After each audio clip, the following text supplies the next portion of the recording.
Hey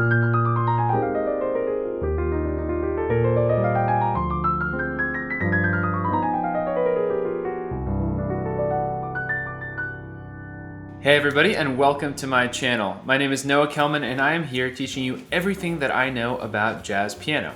So today we are going to dive right into every single scale that you need for improvisation. The funny thing about learning jazz improvisation is that the basic core concept on some level is essentially just knowing which notes work with which chord, or in other words, which scales can you play with which chord. Now, I've been wondering why I haven't actually seen a video like this before, so I decided I'm just gonna go ahead and make one. So in today's video, I'm basically going to be giving you a chord scale dictionary.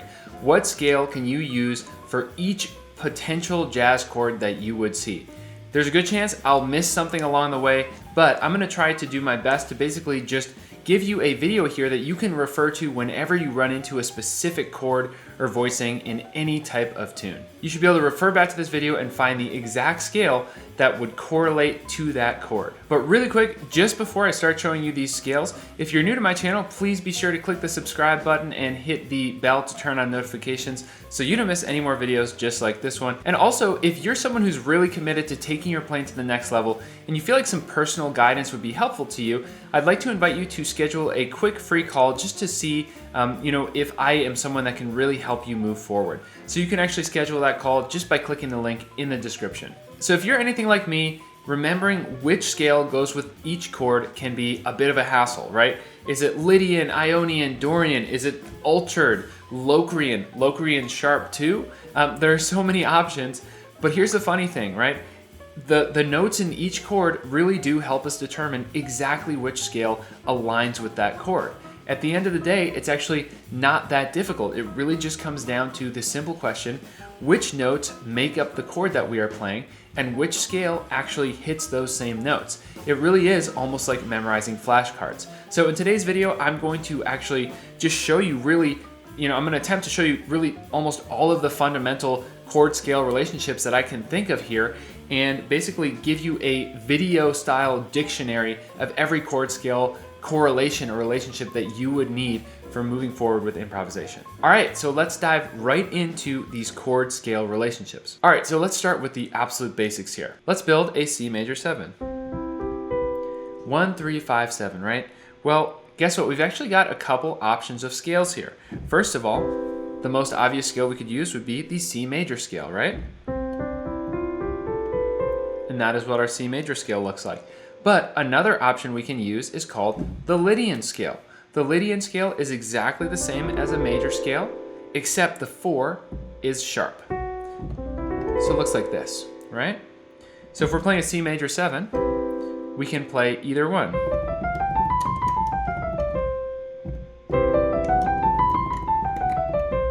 You'll notice there's not actually a 4 in the C major 7, so either scale works. Now, what if we built the chord further up? Well, if it's a C major 9, same two scales apply, but what if we now have a C major 9 with a sharp 11 in it?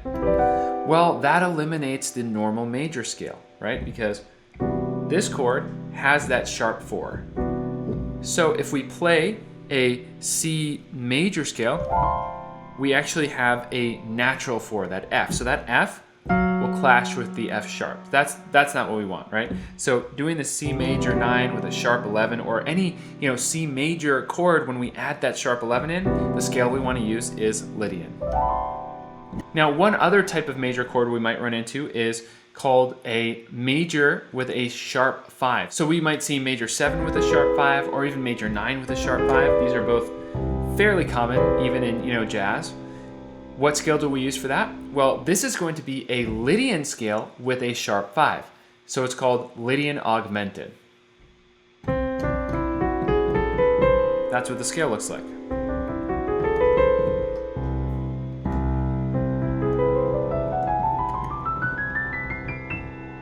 Now, what about for minor chords here? Well, let's take a look at a C minor 7. The most common scale you're going to see for this is called Dorian. So a Dorian scale is the same as a major scale, but it has a flat 3 and a flat 7. Now, obviously, some of this may be review for you. I know we've got a lot of advanced or even intermediate to advanced pianists on this channel, but we're gonna get into some more tricky ones moving forward as well. Now, here's a question. What if we actually, instead of doing a flat 7 here, we did a major 7? So this would be called C minor major 7. So it is a minor chord, but it's a minor chord with a major 7. It's actually a pretty common sound, right? It's pretty dark. And the scale we would use for this is called melodic minor.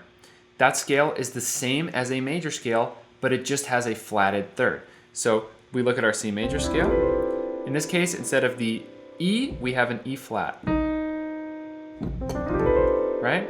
And that is our C melodic minor scale. Now, in classical music, the melodic minor scale goes up like this and then down a natural minor scale with a flat 7 and a flat 6. In jazz, we don't really worry about that. In jazz, it's just the same way up and down. And it's got the natural 6 and major 7, okay? So for a minor major 7 chord, you use the corresponding melodic minor scale. Oh, and by the way, for a minor 6 chord or a minor 6/9 chord, same thing really, melodic minor is a great choice of scale for this. Now that said, we're not necessarily saying you cannot use a flat 7, so you could conceivably use a Dorian scale as well. And for me, it creates like an interesting tension, right? Because we've got the tension between the flat 7 wanting to resolve to the 6. So a lot of, these things in jazz are options. So I'm just giving you some options here. But, technically speaking, right, in a minor 6 chord, we replace the flat 7 with the 6, right? So, a melodic minor scale for me really does that chord justice with the sound. Really quick aside, if you want to take all of your jazz skills to the next level, be sure to check out jazzpianoconcepts.com/store. I have got a wealth of different exercises and PDF packages that you can explore that will really help you focus in on different skills, on improvisation, on your knowledge of harmony, etc. And also, I really, really appreciate every single sale there. It goes straight toward helping me make more free lessons just like this. So thank you so much for taking the time to check that out, and hopefully you'll find some really, really useful materials there for moving your playing forward. Now, let's talk about dominant chords here, because dominant chords give us kind of the most variability. At our most basic, we just have 1, 3, 5, flat 7, right? So that's pretty simple. The Lydian scale or dominant scale, which is just a major scale with a flat 7, works great. Right? Again, just a major scale with a flat 7. Works great. If we add the 9, same thing, works well. But now we add the sharp 11. Okay? So that's not going to work perfectly with our normal Lydian scale, because our normal Lydian scale has the F. So that, that would sound like this. Kind of weird against the F sharp. So what we can do is use a different scale. We use Lydian Dominant. What is a Lydian Dominant scale? Well, actually really simple. It's just a Lydian or dominant scale with a sharp 4. So instead of, we sharp that 4. So this is a really, really useful scale in jazz.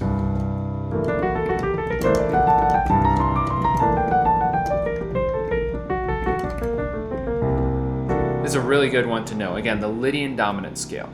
And of course that works also when we add the 13 into the chord as well. It works all the way up. But with dominant chords, we have other options too. So what if we actually did more of an altered sound? So this is a really, really common sound, right? So this would be, sharp 9, sharp 5, right? We've got the D sharp in here. And instead of a G, we've got G sharp. Well, the scale that goes with the altered chord is actually called the altered scale. And it looks like this. Now, for me, the easiest way to describe what this scale is it is actually the melodic minor scale a half step above the root of the chord. So if our root is C, and we have a C altered chord, or a C7 sharp 9 sharp 5, our C altered scale is basically the D flat melodic minor scale. The melodic minor scale a half step above the root, above the C, right? And this is, of course, because this is coming from melodic minor modes. Of course, I'm not going to go super deep into modes, but the same way in major, if we start on different notes of that major scale, we get different scales. Same thing with melodic minor. If we start on different notes, we get different scales. And the 7th mode of melodic minor is altered. It's the altered scale. So if you start on the 7th note of D flat melodic minor, which would be C, you get C altered. So this sound works great for altered chords. But another scale that we can really nicely use for this type of sound would actually be the half-whole diminished scale. So let's talk about diminished scales for a second. There are actually just 2 different diminished scales. So the first one would be whole half, and that's literally because we do starting on C, whole step, half step, whole step, half step, whole step, half step, whole step, half step, and so on, right? And that's the sound of that diminished scale. Then we also have the half whole. So starting on C, up a half step, up a whole step, half step, whole step, half step, whole step, a half step, and a whole step. Right? And so that scale is another great option for those altered chords.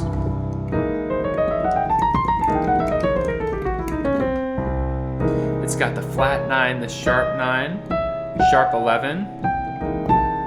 It's got a natural 13, which is interesting, and a flat 7. But it sounds nice, it works. And that's why we can use some of these diminished patterns over dominant chords, and particularly, altered chords, right?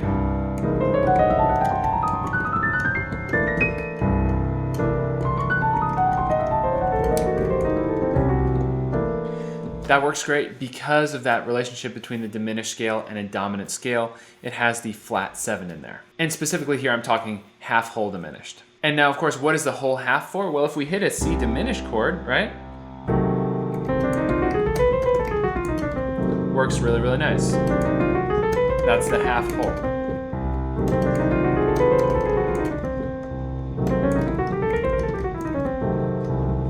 So for me, the whole half diminished scale works really nicely when we've got like a transitional diminished chord. So let's say we had a little progression of B major to C diminished to D flat minor, right?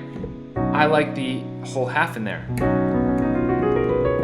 And then now a whole half.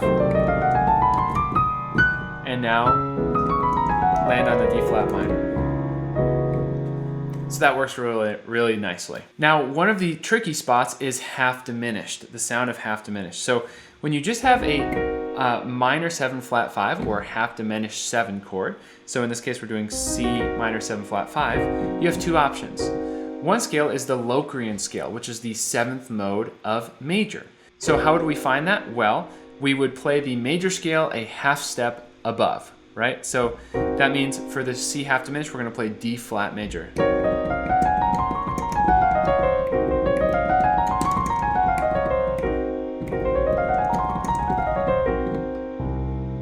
So that works nicely. But here is my one issue with this. What if we have a half diminished 9 chord? Really common and beautiful sound in jazz. Well, if we do the normal Locrian scale, we actually have a flat 9, not a natural 9, right? So it doesn't work that great with that half diminished 9 chord, which is why my favorite scale for a half diminished chord is actually the Locrian sharp 2. So same as the Locrian, but instead of the flat 9, we have a natural 9, okay? So the scale is going to look like this.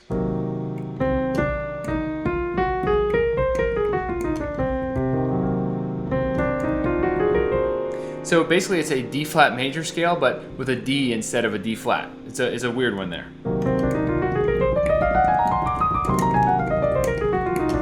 But it works really nice with that half diminished 9 chord.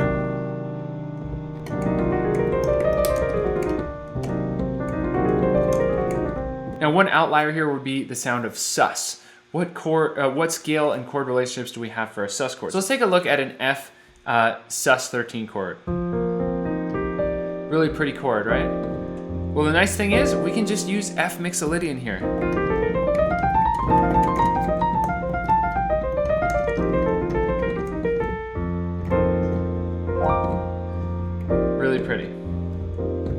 Now, of course, moving on here, there are, of course, different relationships between chords and scales that we could explore, right?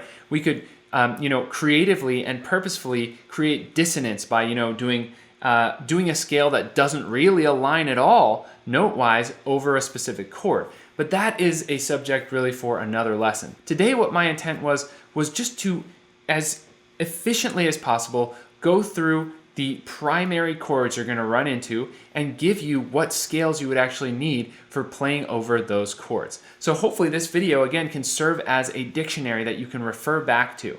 I'm not expecting you to just go ahead and learn all of these right away, but whenever you run into a specific chord or voicing, I think this is a great place to refer back to and use it as some, as a resource for deciding what scale you might want to use over a specific chord. As always, thank you so much for watching. I hope you found this video really, really useful. And if you did, please be sure to click the thumbs up button to help me move it up in the YouTube algorithm. I really appreciate the likes. If you have any questions, please be sure to comment them. I love to talk to you all in the comments. And I'll say it one more time, if you're someone who would like some actual personal guidance or to actually work with me personally to move your playing forward, I'd love to invite you to have a free quick call. We will talk about, what's holding you back and see if we can get you on the right track. Link is in the description. If you're new to the channel, please be sure to click subscribe and the little bell to turn on notifications so you don't miss any more videos just like this one. Thank you so much for watching, and I will see you next time.